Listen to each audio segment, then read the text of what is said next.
हरे कृष्णा दोस्तों, आज हम बात करेंगे भगवत गीता के तीसरे अध्याय की, जिसका नाम है कर्म योग। इस अध्याय में भगवान श्री कृष्ण ने कर्म का महत्व समझाया है और बताया है कि बिना फल की इच्छा के कर्म करना ही सच्चा योग है। यह अध्याय खासकर उन लोगों के लिए है जो अपने काम के साथ साथ फल की चिंता भी करते हैं।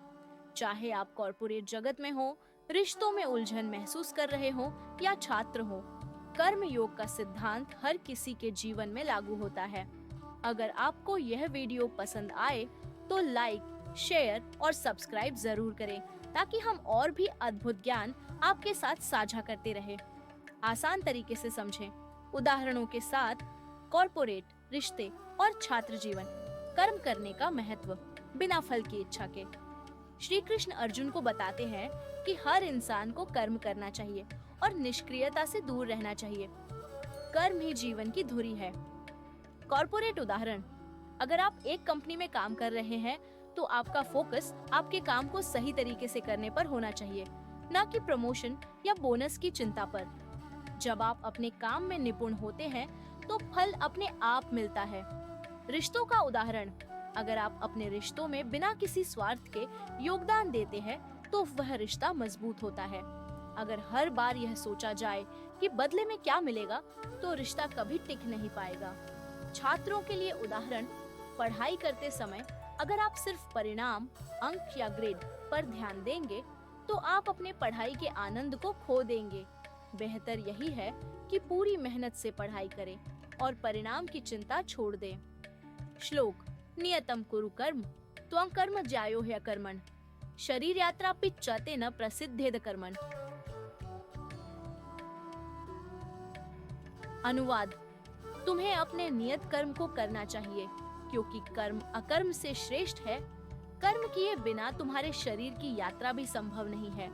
निष्काम कर्म, स्वार्थ रहित कर्म। श्री कृष्ण सिखाते हैं कि कर्म हमेशा निष्काम होना चाहिए, यानी फल की आसक्ति से मुक्त। हमें अपने काम को ईमानदारी और समर्पण से करना चाहिए, न कि व्यक्तिगत लाभ के लिए। कॉर्पोरेट उदाहरण, जब आप किसी प्रोजेक्ट पर काम कर रहे हो तो यह न सोचें कि इसके लिए आपको कितनी प्रशंसा मिलेगी। सिर्फ अपने काम पर ध्यान दें और उसे अच्छे से पूरा करें। इससे आपका आत्मविश्वास भी बढ़ेगा। रिश्तों का उदाहरण, अगर आप अपने साथी की मदद केवल इस उम्मीद से कर रहे हैं कि वह भी आपकी मदद करेगा तो यह रिश्ता स्वार्थी बन जाएगा। निष्काम भाव से रिश्ता निभाने से आप दोनों को संतुष्टि मिलेगी। छात्रों के लिए उदाहरण, जब आप किसी असाइनमेंट या परीक्षा की तैयारी कर रहे हो तो यह सोचकर पढ़ाई न करें कि नंबर कितने मिलेंगे। आपकी मेहनत का असली फल आपके ज्ञान में है। नंबर अपने आप आ जाएंगे। श्लोक, यज्ञार्थात् कर्मणोऽन्यत्र लोकोऽयं कर्म बंधन तदर्थम कर्म कौन्तेय मुक्त संग समाचर आवश्यन्यश। अनुवाद, यज्ञ के लिए किए गए कर्म से ही यह संसार मुक्त है, अन्यथा कर्म बंधन का कारण बनता है। इसलिए हे अर्जुन, तुम आसक्ति से मुक्त होकर अपने कर्म करो।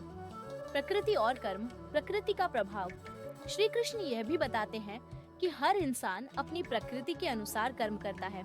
प्रकृति, सत्व, रजस, तमस के गुण हमें कर्म के लिए प्रेरित करते हैं, इसलिए हमें अपने कर्म को सही दिशा में लगाना चाहिए।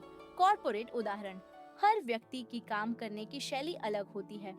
कोई शांत होकर काम करता है तो कोई जल्दी और ऊर्जा से। अपनी प्रकृति को समझें और उसके अनुसार अपनी मेहनत को दिशा दें, जिससे आप अपने काम में सफल हो सकें। रिश्तों का उदाहरण, रिश्तों में भी हर इंसान का स्वभाव अलग होता है। अगर आप अपने साथी की प्रकृति को समझेंगे तो आपके बीच बेहतर तालमेल बनेगा और रिश्ते मजबूत होंगे।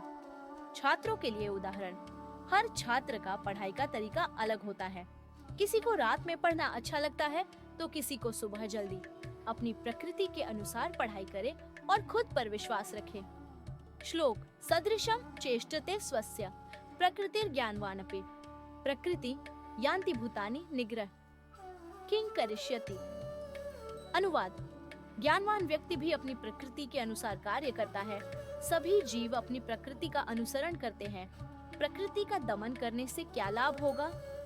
नेताओं का उदाहरण, प्रेरक नेतृत्व। श्री कृष्ण बताते हैं कि समाज में जो लोग महान होते हैं उनका कार्य दूसरों के लिए प्रेरणा का स्रोत बनता है। इसलिए जो लोग उच्च पदों पर होते हैं, उन्हें अपने कर्म से एक आदर्श स्थापित करना चाहिए। कॉर्पोरेट उदाहरण: अगर आप किसी टीम का नेतृत्व कर रहे हैं, तो आपकी मेहनत, समर्पण और ईमानदारी आपकी टीम के लिए प्रेरणा बनेगी। जैसे आप काम करेंगे, वैसे ही आपकी टीम भी करेगी। रिश्तों का उदाहरण: परिवार में बड़े लोग जिस तरह से अपने कर्तव्यों को निभाते हैं, बच्चे भी उसी का अनुसरण करते हैं। इसलिए आपका व्यवहार और कर्म आपके परिवार को दिशा दिखाते हैं। छात्रों के लिए उदाहरण: अगर आप किसी कक्षा में टॉपर हैं, तो आपके मेहनत करने का तरीका, आपका अनुशासन दूसरों के लिए प्रेरणा बनता है। बाकी छात्र भी आपको देखकर प्रेरित होते हैं। श्लोक: यद्यदा चरति श्रेष्ठ सत्य देवेत्रो जन सायत प्रमाणम कृते लोकस्तदनुवर्तते।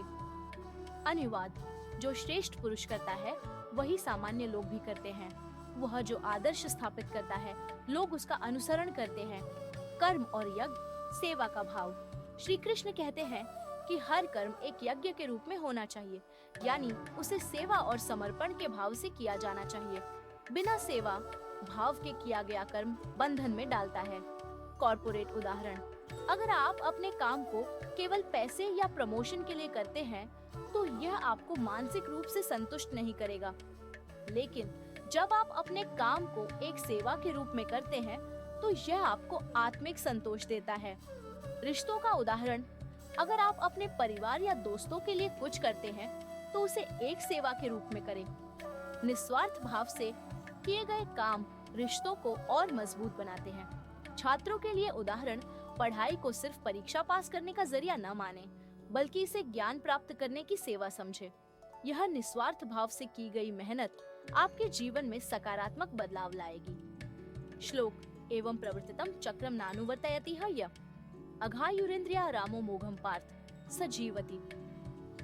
अनुवाद: जो इस चक्र का पालन नहीं करता, वह पापमय जीवन जीता है और वह केवल इंद्रियों के सुख में आसक्त होकर व्यर्थ जीवन बिताता है। संदेश: कर्मयोग। भगवान श्री कृष्ण का यह उपदेश हमें सिखाता है कि हमें हर परिस्थिति में कर्म करना चाहिए, चाहे हम कॉर्पोरेट जीवन में हो, रिश्तों में हो या एक छात्र हो। कर्म करने का सबसे सही तरीका यह है कि हम बिना फल की इच्छा के निस्वार्थ भाव से काम करें। जब हम निष्काम भाव से काम करते हैं, तो हमें आंतरिक शांति और संतोष प्राप्त होता है। धन्यवाद। अगर आपको यह वीडियो पसंद आई हो, तो लाइक, शेयर और सब्सक्राइब करना न भूलें, ताकि हम आपको और भी प्रेरणादायक बातें बताते रहें।